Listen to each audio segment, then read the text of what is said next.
Merci, monsieur le journaliste, pour la question que vous posez. Quelles sont les activités de la CNCS? La réponse à cette question va nous amener peut-être à parler des missions de la CNCS. Parce qu'en termes d'activité au quotidien, la CNCS reçoit les dossiers des demandeurs de prestations, les traite et paye les prestations. Nous verrons tout à l'heure quelles sont les prestations payées. Et en termes également d'activité au quotidien, la CNCS procède au recouvrement des cotisations sociales parce qu'elle constitue la principale ressource de la CNCS. C'est grâce à elle que la CNCS paye les prestations sociales. Voilà un peu comment on peut résumer les activités au quotidien de la CNCS. Bien entendu, quand nous recevons les demandeurs de prestations, ils sont orientés dans les différents services de la CNCS selon le besoin exprimé. D'accord, monsieur le directeur. Alors, pouvez-vous nous répondre à cette question? Quelles sont les missions de la sécurité sociale? C'est une vaste question qui va nécessiter peut-être de revoir une définition de la sécurité sociale, mais on peut simplement retenir que la sécurité sociale est un système mis en place, sans rentrer dans les détails des discussions philosophiques de la question, donc un système mis en place pour assurer des ressources à des individus. Parce qu'à un moment ou à un autre de notre vie, nous perdons des ressources, soit à cause de l'augmentation des dépenses, des charges, soit à cause de la maladie, soit à cause d'un accident, soit encore à cause de la vieillesse. Ce sont des différents risques que la sécurité sociale finalement vient comme pour assurer la couverture de ces risques qui ne permettent pas toujours à chacun de subvenir aisément à ses besoins. Donc la sécurité sociale est un système qui est mis en place pour assurer, pour couvrir les besoins essentiels de la vie des humains.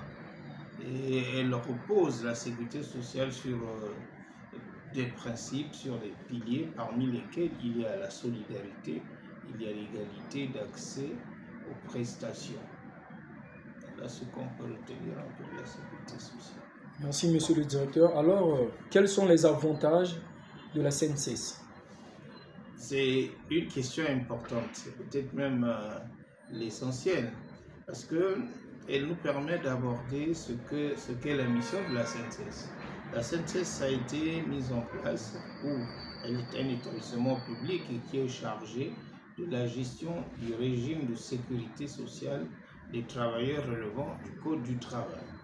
Quels avantages ces travailleurs tirent-ils en s'inscrivant à la CNCS?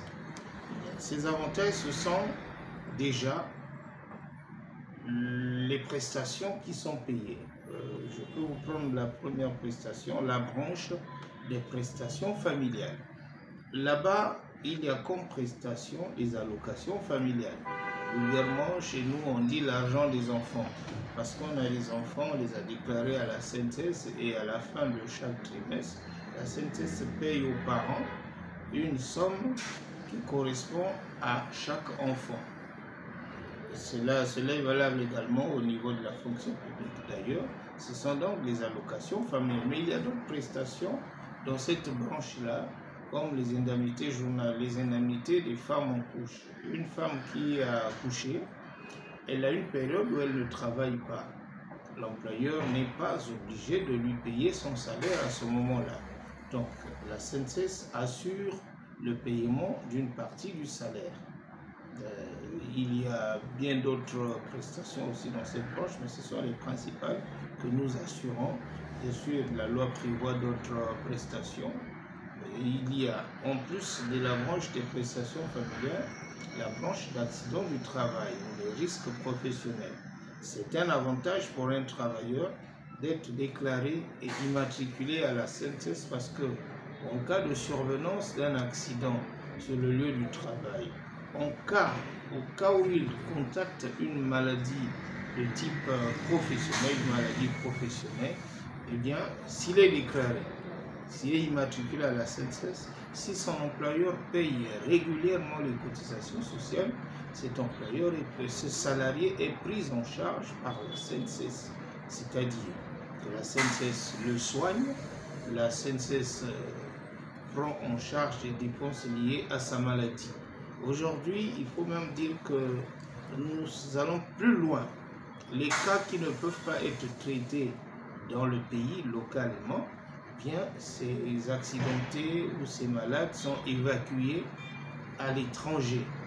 En ce moment, nous avons des malades au Maroc, nous en avons en Inde, nous en avons en France, nous en avons aussi en Turquie. Ça veut dire que la SNCS offre des soins aux accidents du travail, pourvu que l'employeur paye les cotisations sociales, parce que c'est des frais que cela engage. La troisième branche de prestation, c'est la branche de la vieillesse. Dans la vieillesse, il y a ce que nous appelons les pensions. Les pensions pour le salarié admis à la retraite. Il y a aussi des pensions pour la veuve ou le veuf lorsque le titulaire du droit est décédé. Il y a aussi un type de pension pour les enfants qu'on appelle pension de survivants. Donc vous voyez qu'il y a plusieurs avantages, mais pour bénéficier de ces avantages, je le répète, et ça fait partie aussi des activités de la SNCS, il faut que l'employeur soit immatriculé à la SNCS, que l'employeur soit déclaré immatriculé. Il faut que le salarié soit déclaré immatriculé à la SNCS. Il faut que l'employeur paye les cotisations sociales. Autrement, on ne peut pas accéder à ces avantages. Merci, monsieur le directeur, pour votre explicité. Alors, pour terminer, qui doit payer la SNCS? Je viens de le dire, là, c'est l'employeur qui paye la SNCS. C'est-à-dire que à la fin de chaque mois, lorsqu'un entrepreneur, lorsqu'une entreprise a payé les salaires, l'employeur prélève les 4% du salaire du salarié qu'il va mettre ensemble avec les 20,28% que lui il met et il les reverse à la SNCS. Je suis là en train de donner au même moment le taux de cotisation à la SNCS. C'est en matière de pension, c'est 12%, à raison de 8% pour l'employeur et 4% à prélever sur le salaire du salarié. Le salarié ne peut pas se refuser. Et il y a les 12,28% qui sont versés par l'employeur et qui couvrent les allocations, les prestations familiales et les accidents du travail.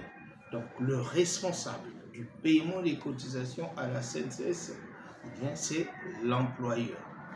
Il le sait et s'il ne paye pas, ça veut dire qu'il expose ses salariés à ne bénéficier aucun avantage à la SNCS. Oui, s'il y a un message particulier, c'est remercier le directeur général de la SNCS, M. Évariste Dogo, qui nous a donné l'opportunité de vous communiquer ces informations et qui, tous les jours, avec toute son équipe, se bat pour que les prestations sociales soient payées. Dans un environnement qui est devenu un peu difficile, nous parvenons quand même à payer les pensions régulièrement. Je dis bien régulièrement, la SNCS paye les pensions.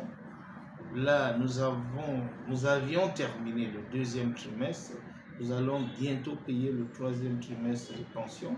Et c'est toujours un moment difficile parce qu'il y a des employeurs qui ne cotisent pas, qui ne payent pas les cotisations sociales, mais s'attendent à ce que les prestations sont servies à leurs salariés. Mais sur la base de quoi? Si nous n'avons pas de ressources, nous ne pouvons pas payer. Donc c'est un appel, je profite de lancer à tous les employeurs qui suivent qu'il est indispensable, que c'est une nécessité impérieuse pour eux si nous voulons garantir la pérennité de ce système important qu'est la CNSS, si nous pouvons permettre aux salariés de continuer à bénéficier des pensions régulièrement, aux salariés de continuer à être traités en ce qui concerne les accidents du travail, si nous voulons que les allocations familiales soient versées régulièrement, mais les employeurs doivent payer les cotisations sociales. Ça ne se négocie même pas.